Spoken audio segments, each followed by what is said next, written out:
여러분, 북한에서 김일성을 영웅으로 만들기 위해서 교과서를 발행을 했습니다.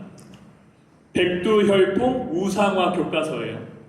그 책에 보면은 김일성에 대한 묘사한 글이 있는데 제가 그 몇 가지만 제가 읽어드릴게요. 한번 잘 들어보세요. 강물의 흐름을 하류에서 상류로 바꿀 수 있고 비도 자유자재로 내리게 할 수 있다. 손짓 한 번으로 폭우를 멈추고 햇빛이 나게 할 수 있다. 숲을 향해서 비키라고 명령을 하면은 숲이 한쪽으로 물러가고 지팡이로 땅을 3번 두드리며 3개의 호수가 생겼다. 황량한 자갈밭에 모래를 손에 쥐니 모래가 쌀로 변하고 뒷산에 올라가 솔방울을 손에 쥐니 포탄으로 변하였다. 축지법을 쓰면서 하루 사이에 남조선의 대구에서 명함을 남기고 전주에 가서 전화를 걸고 광주에 가서 글쪽지를 남겼다. 여러분, 제가 이 글들을 하나하나 읽는데 너무 재미있는 거예요. 이러다가 내가 설교를 쓸 수 없겠구나 해가지고 당장에 그걸 꺼버렸거든요. 여러분, 네이버 나무 위키에 백두혈통 우상화 교과서 검색하면은 쭉 나와요. 한번 가서 보세요. 여러분, 왜 이렇게 지도자들을 선전하는 겁니까? 영웅으로 만들어야 하기 때문입니다. 이 사람이 나라를 살릴 것이다. 이 사람이 인민을 구원할 것이다. 희망을 주고 믿게 해야 하기 때문에 이렇게 지도자를 선전하는 거예요. 그런데 이제는 여러분, 그 북한의 주민들이 다 안다는 겁니다. 아무리 인터넷 사용을 금지를 하고 외부 정보 유입하는 것도 다 막으려고 해도요, 북한의 요즘 시민들이요 먹히질 않는다는 거예요. 그래서 이제는 실제로 2020년 5월 20일 노동신문에 뭐라고 쓰여 있냐면이 축지법은 실제로는 불가능하다. 사실 사람이 있다가 없어지고 없어졌다가 다시 나타나며 땅을 주름잡아 다닐 수는 없는 것이다. 일제와 싸워 이길 수 있었던 것은 인민 대중의 적극적 지지를 받았기 때문이라면서 그 축지법 사용을 문자 그대로의 뜻이 아니라 그냥 항일 빨치산 유격대가 여기저기에서 기습하는 것이 그 외놈들이 볼 때는 축지법처럼 보였다라고 해명하는 글을 2020년도에 올리기도 했습니다. 여러분, 사람의 영웅화는요, 건국 신화 같은 데서도 많이 등장을 합니다. 고구려를 세운 주몽을 아시죠? 마찬가지예요. 그의 어머니가요, 햇빛에 감응하여서 임신하고 알을 낳았는데 그 금왕이 이 알을 버리게 합니다. 그런데 돼지우리에다가 처음 알을 버렸는데 돼지가요 그 알을요 입김으로 보호를 해주는 거예요. 그 다음에는 마구간에다가 갖다 던졌는데 말이 밟지 않고 그 알을 보호해 주는 겁니다. 이번에는 깊은 산에다가 갖다 버렸는데 짐승들이 그 알을 지켜주는 거예요. 알에서 태어난 주몽이 한 달도 안 되었는데 여러분, 말을 한다는 겁니다. 활을 쏘면은 백발백중이고요, 나무에 주몽을 묶어놔도요 나무 뿌리째 뽑아서 일어난다는 거예요. 여러분, 이런 설화가 왜 생기는 겁니까? 고구려는 영웅이 세운 나라라는 거예요. 우리나라는 특별하다, 우리나라는 강하다, 희망을 주고 믿게 하는 겁니다. 여러분, 오늘 말씀을 보면은 드디어 그 이스라엘 왕들의 이야기가 잠시 멈추고요, 엘리야가 등장합니다. 여러분, 엘리야가 어떤 사람입니까? 갈멜산에서 바알 선지자 450명 그리고 아세라 선지자 400명과 혼자 맞서 싸운 이긴 사람이에요. 3년 반 동안 비가 내리지 않았는데 엘리야가 기도하니까 하늘에서 비가 내렸습니다. 이스라엘에서 가장 악했던 왕, 지난주에 나왔던 아합과 그리고 이세벨 여왕에게 가가지고 하나님의 심판을 선포했던 게 이 엘리야입니다. 심지어 죽지 않고 회오리 바람에 불수레를 타고 하늘로 올라간 게 엘리야라고요. 여러분, 이런 엘리야가 성경에 오늘 첫 번째로 소개되는 말씀이거든요. 그런데 엘리야가 너무너무 간단하게 소개가 됩니다. 민망할 정도예요. 뭐라고 기록되어 있습니까? 길르앗 디셉 사람 엘리야라는 거예요. 이게 끝이에요. 엘리야에 대한 소개는. 축지법을 쓴다는 것도 나오지 않고요, 모래를 딱 잡으면 쌀로 변한다는 이야기도 없습니다. 알에서 태어났다는 이야기도 없다고요. 여러분, 그냥 길르앗 디셉에 사는 사람 엘리야라는 겁니다. 여러분, 왜 성경에서는 그 대단한 엘리야를 고작 이렇게밖에 소개하지 않는 겁니까? 이유는 단 하나예요. 엘리야가 영웅이 아니라는 겁니다. 그럼 누가 영웅이시라는 겁니까? 하나님이시라는 겁니다. 여러분, 엘리야의 능력으로 된 것이 아니라 지금 일어나는 모든 일들이요 하나님께서 하신 일이라는 겁니다. 여러분, 이상하죠? 왜 갑자기 이스라엘 백성들에게 영웅이 필요하게 된 겁니까?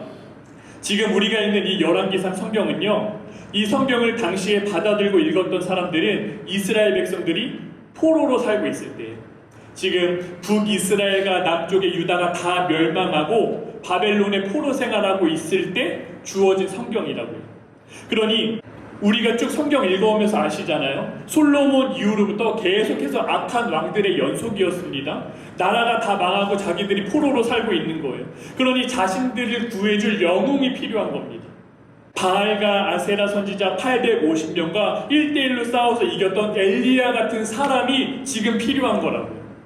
하나님께서 우리가 영웅이라고 생각하는 엘리야를 지금 딱 등장시키기 이전에 성경 한 구절을 더 기록해 주셨는데 이전에 16장 34절입니다. 그런데 생뚱맞게 여리고성에 대한 이야기를 나눠요. 아합 시대의 베델 사람 히엘이 여리고를 건축하였다. 주님께서 눈의 아들 여호수아를 시켜서 하신 주님의 말씀대로 그는 그 성의 기초를 놓으면서는 그의 맏아들 아비람을 잃었고 성문을 달면서는 그의 막내 아들 수굽을 잃었다. 여러분, 지난주에 우리가 아합 왕 대해서 나누지 않았습니까? 그런데 성경 말미에 아합 시대 히엘이라는 사람이 여리고성을 다시 재건을 했다는 거예요. 주님께서 눈의 아들 여호수아에게 시켜서 하신 말씀대로 그가 그의 기초를 놓을 때 맏아들이 죽었고 마지막에 성문을 달 때 막내 아들이 죽었다라는 겁니다. 여러분, 이게 무슨 얘기냐면 이스라엘 백성이 이제 출애굽해가지고 가나안 땅을 정복할 때 가장 먼저 정복한 성이 여리고성입니다. 그때 여리고성을 정복하고 나서 여호수아가 뭐라고 말하냐면요, 오늘 말씀대로 말하는 거예요. 나중에 이 여리고성을 재건하는 사람은 기초를 놓을 때 맏아들이 죽고 성문을 달 때 막내 아들이 죽을 것이다. 그러니 하나님의 말씀대로 이루어졌다는 사실을 지금 이스라엘 백성들에게 알려주는 거예요. 이 엘리야가 등장하기 전에. 여러분, 우리 교회도 건축하지 않았습니까? 기초공사가 언제 시작됩니까? 가장 처음에 시작되는 겁니다. 땅을 파고 거기에 기초를 심는 거라고요. 여러분, 생각해 보세요. 기초를 놓을 때 맏아들이 죽었습니다. 그러면 어떻게 해야 하는 겁니까? 멈춰야 하는 거예요. 이스라엘 백성 중에서 여리고성 함락에 대한 이야기를 모르는 사람이 있겠습니까? 오래된 얘기라서 다 잃어버릴 수 있겠습니까? 없습니다. 여러분, 그날의 영광을 어떻게 잃어버려요? 여리고성이 눈앞에서 무너지는 그 광경을 어떻게 잃어버리냐고요. 자자손손대대로 아이들에게 말해주고 하나님이 이렇게 역사하셨어 다 이야기해줄 거 아닙니까? 그 이야기를 모르는 사람, 하나님의 말씀을 모르는 사람이 하나도 없다고요. 그런데 정말 기초를 놓을 때 큰아들이 정말 죽었습니다. 말씀대로. 그러면 이거 하나님의 말씀대로 되는 거구나. 깨닫고 멈춰야죠. 히엘이라는 사람이 어떻게 합니까? 멈추지 않아요. 성문을 달 때까지 멈추지 않습니다. 여러분, 성문을 언제 다는 겁니까? 문은요, 공사 마지막에 다는 게 문이에요. 그러니 큰아들 죽어나가는 걸 보고도요, 하나님의 말씀을 무시하고 끝까지 밀어붙였다는 거예요. 결국 마지막에 성문을 달았습니다. 막내 아들이 또 죽는 겁니다. 여러분, 이 말씀 이후에 곧바로 엘리야가 소개가 되는 거예요. 여러분, 하나님의 말씀이 잊혀지고 무시되던 시대입니다. 하나님을 섬긴다는 이스라엘의 왕들이 악을 행하고 나라는 이미 다 망한 상황이에요. 그래서 포로 생활하고 있는 겁니다. 그러나 하나님께서 분명하게 말씀하시는 거예요. 하나님의 말씀은 반드시 이루어진다는 거예요. 여러분, 그러니 엘리야의 등장을 알리면서 하나님께서 말씀하시는 거예요. 인생 가운데 기대할 건 영웅이 아니야. 하나님이시라는 겁니다. 하나님의 말씀을 믿음으로 붙잡고 살아야 한다고 말해주는 거라고요. 여러분, 우리가 말씀을 들으면 이렇게 생각할 수가 있습니다. 오늘 말씀 다 들었다. 목사님 오늘도 그냥 하나님 잘 믿으라고 말씀하시는 거잖아요. 맞아요. 기승전결 목사님은 맨날 하나님 잘 믿으라, 믿음 붙잡고 살아야 한다. 그걸 모르는 사람이 어디 있습니까? 교회만 오면은 이 소리를 듣잖아요. 그런데 여러분, 이 소리가 달갑게 들리나요? 하나님 믿으면 잘 산다. 이 소리가 달갑게 들려요? 우리가 한번 곰곰이 생각해 보셔야 합니다. 만약에 그렇게 들리지 않는다면 정말 우리가 하나님 앞에 이 말씀이 달게 들리게 해달라고 기도하셔야 합니다. 왜요? 예수 믿는 우리에게는요, 여러분, 이 믿음이 전부이기 때문입니다. 여러분, 왜 우리가 이 말씀이 믿어지지가 않는 겁니까? 눈에 보이는 현실을 보면 하나님이 우리와 함께 하심이 믿어지질 않는 거예요. 지금 내 형편을 봐. 이게 무슨 하나님이 함께 하시는 거야? 하나님이 포로로 살아가는 우리를 구원하신다고? 몇 년째 우리가 이렇게 살고 있는데 안 믿어지는 거라고요. 그러니 자연스럽게 여러분 어떻게 되는 겁니까? 안 믿는 사람 되는 겁니다. 교회는 나와요. 내가 직분은 받았습니다. 헌금도 해요. 봉사도 하면서 나는 예수 안 믿는 사람 되는 거예요. 여러분, 선교사가 되면 세계의 각 지역으로 나가게 됩니다. 말도 안 통해요. 문화도 다 달라요. 가족들과 떨어져 살아야 하는 겁니다. 그러니 선교사로 산다는 것은 어려운 수준을 넘어가지고요, 고난 속으로 들어간다는 거예요. 그렇게 말해도 과언이 아닙니다. 그러니 선교사를 보내는 가족들의 그 마음이 어떻겠습니까? 걱정이 되는 거라고요. 그런데 순회 선교단 김용희 선교사님이 이제 그 선교사들을 잘 훈련하고 파송하는 날 그 가족들 앞에서 이렇게 말씀을 전하셨다는 거예요. 여러분, 사랑하는 가족들 선교지로 떠나보내는 일이 어렵겠지만 선교사 파송은 사실은 가장 안전한 곳으로 떠나보내는 일입니다. 완전히 주님 손에 맡겨드릴 수 있기 때문이죠. 여러분 보세요. 우리는 선교사가 안전한 한국을 떠나가지고요, 위험한 선교지로 간다고 생각을 합니다. 그런데 이게 완전한 착각이라는 거예요. 이것이 세상적인 눈으로 보는 시선인 겁니다. 여러분, 믿음의 눈으로 본다면 어디가 가장 안전한 곳입니까? 선교지에서도요, 우리가 주님 안에 있으면 그곳이 가장 안전한 곳이 되는 거예요. 그러니 여러분, 한국에 산다고 해서 반드시 안전한 것이 아니며 선교지가 위험하다고 단정 지을 수도 없다라는 겁니다. 진정한 안정은요, 장소나 환경이 아니라 예수님과 함께 있느냐 없느냐의 여부에 달렸다라는 거예요. 만약에 내가 한국에 살더라도 예수님 안에 있지 않는다면요, 그것이야말로 가장 위험한 상태라는 겁니다. 여러분, 지금 이스라엘 백성들이 왜 포로로 살고 있습니까? 안전하고 편안하게 살기 위해서 나 먹고 사는 문제 앞에서 하나님이 아니라 우상을 함께 섬겼어요. 솔로몬 때 우상이 막 들어오지 않았습니까? 아합 왕 때는 지난주에 뭐라고 기록됩니까? 아예 대놓고 바알과 아세랑을 섬기고 예배했다고 기록하잖아요. 여러분, 엘리야가 아합 왕에게 뭐라고 말합니까? 3년 반 동안 비도 안 오고 이슬 한 방울도 내리지 않을 거야.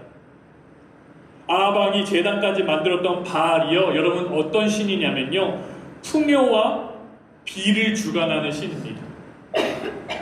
농경사회에서 여러분 비가 얼마나 중요합니까? 전부라고 말해도 과언이 아닙니다. 그렇게 비를 내리는 건 바알이라고 믿고 있었던 아합 왕과 그리고 그 이스라엘 백성들에게 비를 내리시는 거는 하나님이다 분명하게 말해주는 거예요.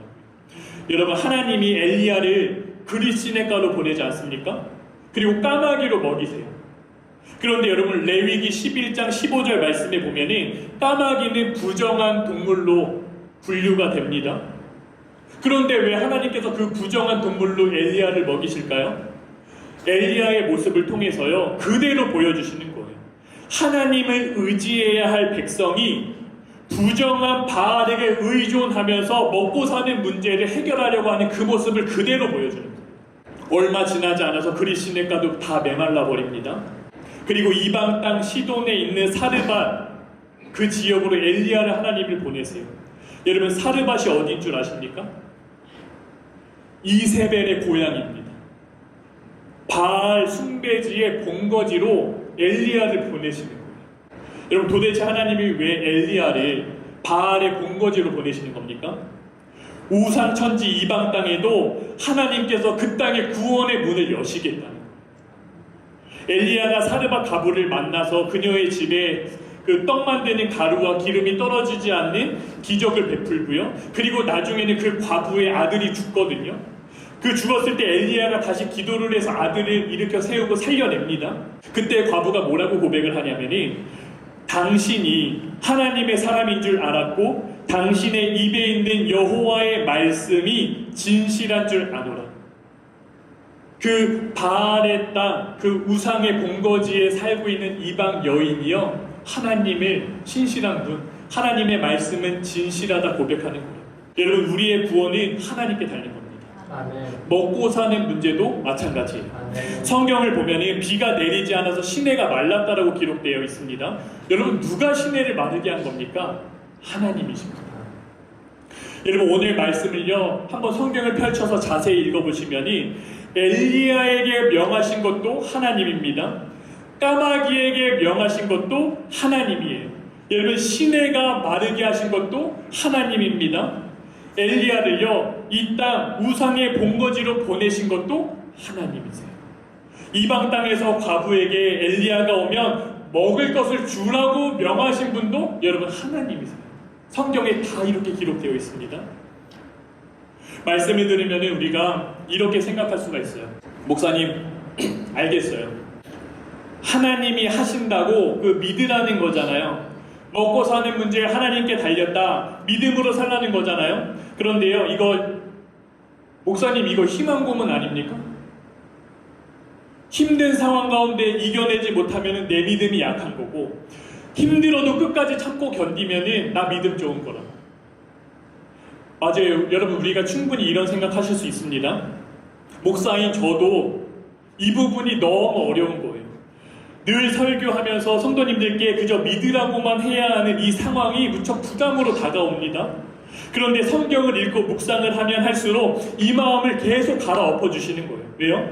하나님은요, 여러분, 아브라함에게도, 노아에게도요, 요셉에게도, 다윗에게도, 그 믿음의 선조들에게도 어떤 고난 가운데서도 믿음으로 이겨냈는지를 성경에 주옥같이 기록해 주셨다고요. 아주 구체적으로 다 기록해 주셨어요. 그러니 하나님께서 성경을 통해서 단순히 잘 될 거야, 하나님 믿으면 잘 될 거야, 이렇게 막연하게 위로하시는 게 아니라 우리랑 똑같은 어려움 가운데서도 믿음으로 살아낸 선조들이 하나님이 어떻게 인도하셨는지 다 기록해 주시는 거예요. 그러니 이 마음이 드는 겁니다. 나만 어려운 거 아니었구나. 나도 믿음으로 살아보면은 이렇게 믿음의 선조들처럼 돌파해내고 이겨낼 수 있겠구나. 하나님은 정말 신실하신 분이구나. 믿음의 길로 저를 인도하시는 겁니다. 여러분, 8년 전에 우리 송곡교회 제가 부임을 했습니다. 그런데 할 수 있는 게 아무것도 없었어요. 전임 목사님께서 20년 정도 이렇게 목회를 하셨는데 이제 교세가 점점점 약해지시니까 어려워서 어떻게 하실 수가 없었어요. 그래도 너무나 감사한 것은 우리 권사님 3분이 교회를 지키고 계셨어요. 제가 부임하면서 우리 장로님도 함께 오셨습니다. 처음에는요, 예배 공간 외에는 무척 어려웠습니다. 다 이렇게 먼지가 수북하고 정리할 게 많았어요. 그래서 제가 3달 동안 우리 성도님들과 교회 청소만 했습니다. 저 형님이 목사예요. 그때 제가 교회에 와서 이렇게 교회 사진을 곳곳을 이렇게 사용하지 않는 공간들까지 다 보여줬습니다. 영상을 찍어서. 그래서 형님께 제가 보내드렸습니다. 형님이 쭉 그 영상을 보시더니 저한테 이렇게 말씀하시는 거예요. 재건아, 먼지 쌓인 모습을 보는 게 아니다. 하나님께서 먼지를 걷어낸 이후의 모습을 봐야 해. 그 당시에는 저는요, 자기가 목회할 거 아니라고 저 속편한 소리 한다고 이런 마음이 막 올라왔다고요. 그런데 제가 오늘도 이 말씀을 준비하면서 하나님이 깨닫게 하시는 것은, 그렇지, 하나님께서 8년이라는 시간 동안 하나님이 하실 것이다. 그 믿음이 옳았음을 하나님이 증명해 주셨지. 여러분, 먼지가 걷히는 정도가 아니라 하나님께서 이 성전을 세우시고 이 성전에 사람들이 모여들게 하시고 찬양을 받으시고 기도를 받으시고 영광을 받으시잖아요. 여러분, 8년 전에는요, 이 모습을 아무도 상상하지 못했다고. 그냥 먼지로 가득했던 교회의 모습뿐이었습니다. 당시 눈에 보이는 현실이 그거였으니까요. 눈에 보이는 상황은요, 여러분, 우리가 살아가면서 다 수시로 변합니다. 다 수시로 변해요. 좋다가도 나쁘기도 하다가도 하고 다 그럽니다. 그러니 눈에 보이는 게 여러분 다가 아니라는 거예요. 앞으로 우리 교회가 든든히 세워져가는 과정에서도 여러분 분명히 어려움이 있습니다. 건물을 세웠다고 끝이 아니고요. 우리 공동체가 예수님 안에 세워져야 하는데 사단이 가만두지 않는다고요. 그러니 하나님께서 우리 공동체를 세우신다는 믿음으로 나가셔야 하는 겁니다. 지금까지 우리와 함께 하셨던 그 하나님께서 앞으로도 함께 하신다. 그 믿음으로 우리가 살아가는 거예요. 오늘 말씀은 엘리야가 비를 멈추고 비를 내리게 했으니 우리 시대에도 엘리야 같은 사람이 필요하다. 이렇게 말씀하시는 게 아닙니다. 비를 내리시고 문제를 해결하시고 우리의 영혼을 일으켜 세우시고 구원하시는 일은 오직 하나님께 달렸다. 예수 믿는 우리도요, 때로는 영웅 같은 사람이 싹 등장해가지고 내 인생 가운데 건져주길 원한다고요. 지금 딱 돈만 있으면 내가 살 것 같은데, 이 문제만 해결되면 내가 어떻게 할 수 있을 것 같은데, 나 병만 치료되면 괜찮을 것 같은데, 이거 먹고 사는 문제만 조금 열리면 괜찮을 것 같은데, 우리가 정말 그렇게 생각하거든요. 그런데 여러분 아니라는 거예요. 이스라엘 백성이요, 430년 애굽에서 노예 생활이 끝나면 살 줄 알았습니다. 하나님이 구원하셨어요. 그런데 광야에 들어서면서 무너지기 시작합니다. 먹고 살 게 막막하니까 막 차라리 뭐라고 말하죠? 애굽에서 죽게 내버려 두지 왜 이 광야로 끌고 나왔냐고 원망한다고요. 하나님이요, 그런 이스라엘 백성들에게 40년 동안 만나와 메추라기를, 그리고 반석에서 물이 나게 하셔가지고요, 일하지 않아도 그들에게 다 공급해 주셨어요. 먹고 사는 문제 해결됐으니까 이제 그들이 하나님 잘 섬겼을까요? 성경을 보시면은 광야 40년 내내 하나님을 원망하고 불평한다. 그럼 다시 무너졌다 다시 일어나. 먹고 사는 문제가 해결되고요, 인생이 풀리지 않아요. 이거 해결해주면 잘 믿을 것 같다고 생각하지만 그게 절대 아니라는 거예요. 여러분, 하나님께서 이스라엘 모습을 통해서 그대로 우리에게 보여주시는 거예요. 여러분, 우리가 그렇게 연약한 존재라는 겁니다. 그렇기 때문에 바알 숭배에 빠진 이스라엘 백성들의 눈을 돌려가지고 하나님을 보게 하시려는 거예요. 바벨론 포로로 살고 있는 지금 백성들에게요, 어려움에서 건질 분은 하나님이시다. 그렇게 말씀해 주시는 거예요. 여러분, 하나님께서 왜 이렇게까지 하셨을까요? 엘리야 보내시고 까마귀에게 명령하시고 시내를 마르게 하시고 이방 땅의 가부에게까지 말씀하시잖아요. 그래서 엘리야를 먹이시잖아요. 바알 숭배에 빠진 백성들이 답답하고 밉고 화가 나셔서 이렇게 하셨을까요? 그거 아니라는 거예요. 여러분, 잃어버리기 싫은 겁니다. 엉뚱한 데 가서 헤매고 있는 자신의 자녀들을요, 차마 그냥 내버려 둘 수가 없으신 거예요. 그래서 비를 끊으신 거라고요. 하늘에서. 바알이 아무것도 아니라는 것을 보여주고 싶으신 겁니다. 내가 너희의 하나님이니 이제는 그만 돌아오라는 거예요. 포로 생활하고 있는 이스라엘 백성들에게 여전히 내가 너희의 하나님이다 말씀하시는 거예요. 여러분, 강남 선한목자교회에서 목회하시는 엄지현 목사님, 제가 말씀을 듣는데 목사님이 설교 중에 이렇게 말씀하시는 거예요. 정말 예쁘게 신앙생활하는 가정이 있었는데 갑자기 경제적으로 다 무너졌다라는 거예요. 목사님이 볼 때도 저 상황이면은 나 같아도 완전히 무너질 텐데 너무 걱정이 되고 염려가 되셨다라는 거예요. 그런데 그 가정이요, 이전과 똑같이 신앙생활을 한다는 겁니다. 하나님 앞에 나와 예배드리고, 하나님 앞에 나와 기도하고, 하나님 앞에 나와 교회 봉사하고, 이전과 똑같다라는 거예요. 목사님이 그 모습을 보고 이렇게 말씀하시는 겁니다. 저 가정은 문제가 없겠다. 눈에 보이는 상황은 완전히 큰 문제입니다. 무너져도 이상하지 않을 문제예요. 그런데 가정에 온전히 하나님 앞에 서 있으니 걱정할 게 없겠다. 여러분, 이제 2025년이 이제 한 해가 다 저물어 갑니다. 돌아보면 여러분, 우리의 인생 어떠셨습니까? 감사한 일도 있었지만요, 여러분, 실망스러운 일도 있었을 거예요. 기대했던 대로 내 인생이 풀리지 않아서 낙심했던 순간들, 또 아직 해결되지 않은 일들이 많이 생각나실 겁니다. 그렇게 한 해를 마무리해야 하는 우리 성도들 계실 거라고요. 당장에 해결해야 할 일들, 감당해야 할 짐들, 걱정되고 가정 때문에, 건강 때문에, 돈 때문에, 관계 때문에 마음이 무너져 계십니까? 여러분, 그러다 보면은 막 사람이고 뭐고라도 막 붙잡고 싶다고요. 우리가 힘드니까 눈에 보이는 뭐라도 의지하고 싶은 게 그 우리 마음이라고요. 저도 목사도 그렇잖아요. 그런데 여러분, 그때 하나님이 나를 얼마나 사랑하시는지 오늘 말씀 딱 믿음으로 붙잡는 거예요.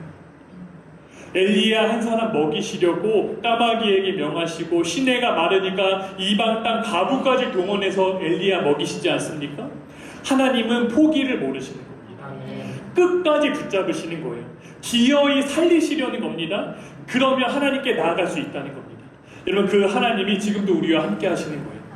여러분, 엘리야만 지켜주시겠습니까? 엘리야만 먹이시겠습니까? 아니요. 하나님을 버리고 200년, 300년 동안 우상 숭배에 빠져있던 이스라엘 백성들을 포기하지 않으세요. 끊임없이 내가 너희의 하나님이다 말씀하시는 거예요. 엘리야가 영웅이어서 비가 멈추고 비가 내린 게 아닙니다. 하나님이 하신 거라고. 아멘. 우리가 잘나서 여러분 여기까지 온 걸까요? 절대 아니라는 거예요. 2025년 한 해도 하나님이 지금까지 인도하신 겁니다. 여러분, 하나님이 먹이시고 이끄시는 거예요. 하나님이 살리시는 거라고요. 여러분, 절망 가운데 또 이 사실이 우리가 믿어지면 산다는 겁니다. 그러니 여러분, 이제 2026년 새해에도 우리가 흔들리지 않는 겁니다. 두려워하지도 않는 거예요. 하나님의 말씀을 믿음으로 붙잡고 우리가 진짜 한번 살아보는 겁니다. 지금까지 함께 하셨던 하나님이 새해에도 함께 하실 줄 믿음으로 붙잡는 거예요. 바라기는 여러분, 이 은혜가 이 자리에 나와 하나님을 예배하는 모든 성도들에게 임하기를 주님의 이름으로 축복을 드립니다.